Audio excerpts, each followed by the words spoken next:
اعوذ باللہ من الشیطان الرجیم بسم اللہ الرحمن الرحیم یا ایہا الذین آمنوا لا تحرموا طیبات ما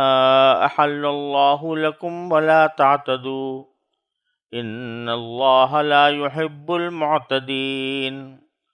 وَكُلُوا مِمَّا رَزَقَكُمُ اللَّهُ حَلَالًا طَيِّبًا وَاتَّقُوا اللَّهَ الَّذِي أَنْتُمْ بِهِ مُؤْمِنُونَ۔ یہ سورہ مائدہ کی 87 اور 88 نمبر آیتیں ہیں۔ ان کا ترجمہ یہ ہے: اے ایمان والو، اللہ نے تمہارے لیے جو پاکیزہ چیزیں حلال کی ہیں ان کو حرام قرار نہ دو اور حد سے تجاوز نہ کرو۔ یقین جانو کہ اللہ حد سے تجاوز کرنے والوں کو پسند نہیں کرتا، اور اللہ نے تمہیں جو رزق دیا ہے اس میں سے حلال پاکیزہ چیزیں کھاؤ، اور جس اللہ پر تم ایمان رکھتے ہو اس سے ڈرتے رہو۔ یہ سورہ مائدہ کی آیات ہیں۔ اس سے پہلے آپ نے دیکھا ہوگا کہ زیادہ تر اہل کتاب کے معاملات کا ذکر تھا، اور وہ جس طرح مسلمانوں کی دشمنی پر تلے ہوئے تھے ان کا بھی ذکر آیا تھا، اور ساتھ ہی مسلمانوں کو یہ خطاب بھی تھا کہ اب آپ لوگ ان کی فکر چھوڑ کر اپنے کام میں لگیں، یعنی جو اللہ تبارک و تعالیٰ کے احکام آپ کے پاس آ رہے ہیں ان کی طرف متوجہ ہوں، ان کی تعمیل میں لگیں۔ چنانچہ یہاں سے سورہ مائدہ میں مختلف احکام کا ایک سلسلہ شروع ہو رہا ہے جو مسلمانوں کو اپنی زندگی میں درپیش ہیں یا ہوں گے۔ ان کی کچھ تفصیل آگے کی آیات میں بیان ہو رہی ہے۔ ان میں سے یہ پہلی آیت ہے، اور اس میں سب سے پہلے جو حکم دیا گیا ہے وہ یہ کہ ایمان والو، تمہارے لیے جو پاکیزہ چیزیں حلال کی ہیں اللہ تبارک و تعالیٰ نے ان کو حرام قرار نہ دو۔ یہاں ایک بہت بڑی حقیقت نبی اللہ تبارک و تعالیٰ نے بیان فرمائی کہ جس طرح کسی حرام کو حلال سمجھنا یہ ناجائز ہے، حرام ہے، بلکہ بعض اوقات کفر تک پہنچا دیتا ہے، اسی طرح حرام کو حلال کرنا، اسی طرح حلال کو حرام کرنا، کہ جو چیز اللہ تعالیٰ نے حلال کی ہے اس کو آدمی حرام سمجھنے لگے تو یہ بھی اسی طرح گناہ ہے جیسے کہ حرام کو حلال کرنا۔ کوئی شخص فرض کرو کہ شراب کو حلال کہنے لگے یا خنزیر کو حلال کہنے لگے، جس طرح یہ گناہ ہے اسی طرح اگر کوئی شخص ایسی چیز کو حرام کہے جس کی اباحت یا جس کا حلال ہونا قطعی نصوص سے ثابت ہے تو وہ بھی کافر ہو جائے گا۔ مثلا پانی ہے، اللہ تبارک و تعالیٰ نے نص قطعی سے اس کو حلال کیا ہے، وَأَنزَلْنَا مِنَ السَّمَاءِ مَاءً طَهُورًا، اور أَفَرَأَيْتُمُ الْمَاءَ الَّذِي تَشْرَبُونَ أَأَنْتُمْ أَنزَلْتُمُوهُ مِنَ الْمُزْنِ أَمْ نَحْنُ الْمُنزِلُونَ۔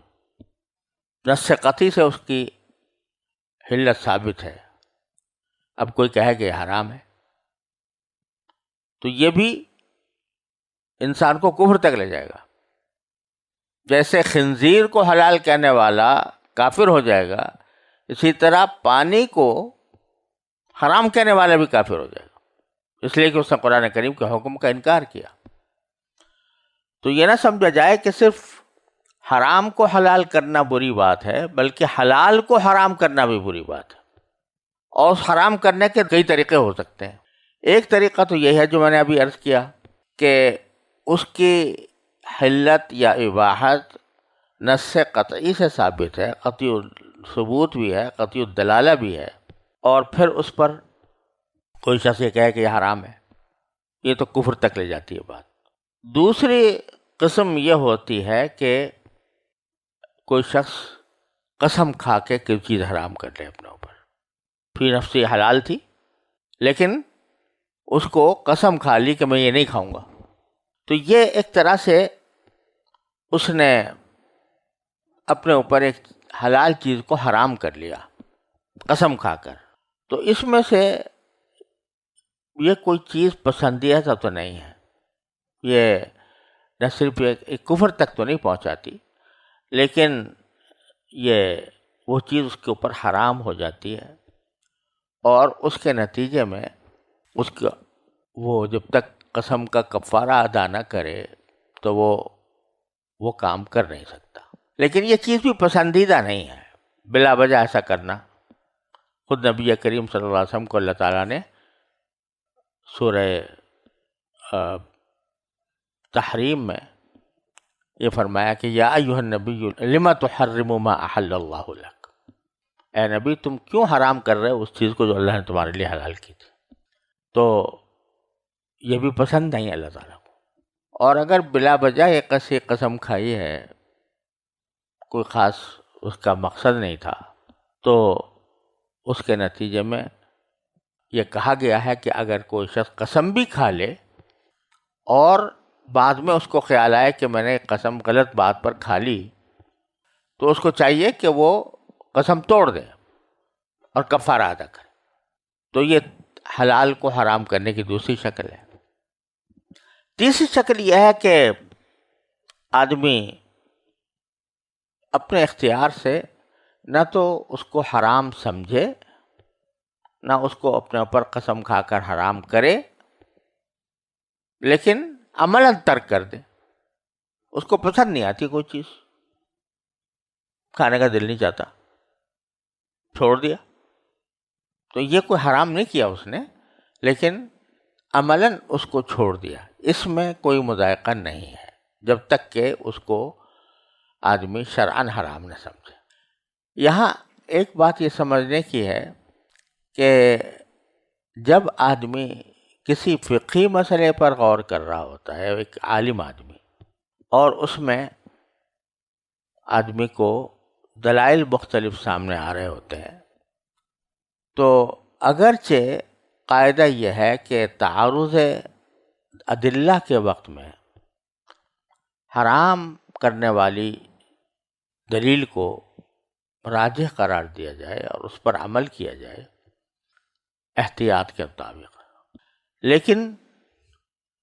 یہ سمجھنا کہ دوسری جانب جو ہے وہ بالکل ہی باطل ہے، یہ سمجھنا بھی درست نہیں، اگر وہ مسئلہ مجتہد بھی ہے۔ اسی طرح بعض اوقات لوگ ایک مزاج بن جاتا ہے کہ جس مزاج کے تحت ان کو حرمتیں زیادہ پسند آتی ہیں، ممانعتیں زیادہ پسند آتی ہیں بنسبت اباحت کے۔ چنانچہ چاہے اگرچہ دلائل شرعیہ وہ حلت پر دلالت کر رہے ہوں، پھر بھی ان کا دل چاہتا ہے کہ اس کو حرمت اختیار کی جائے اس میں۔ تو یہ بھی ایک طرح سے اس میں داخل ہے۔ یا ایھا الذین آمنوا لا تحرموا طیبات ما احل اللہ لکم،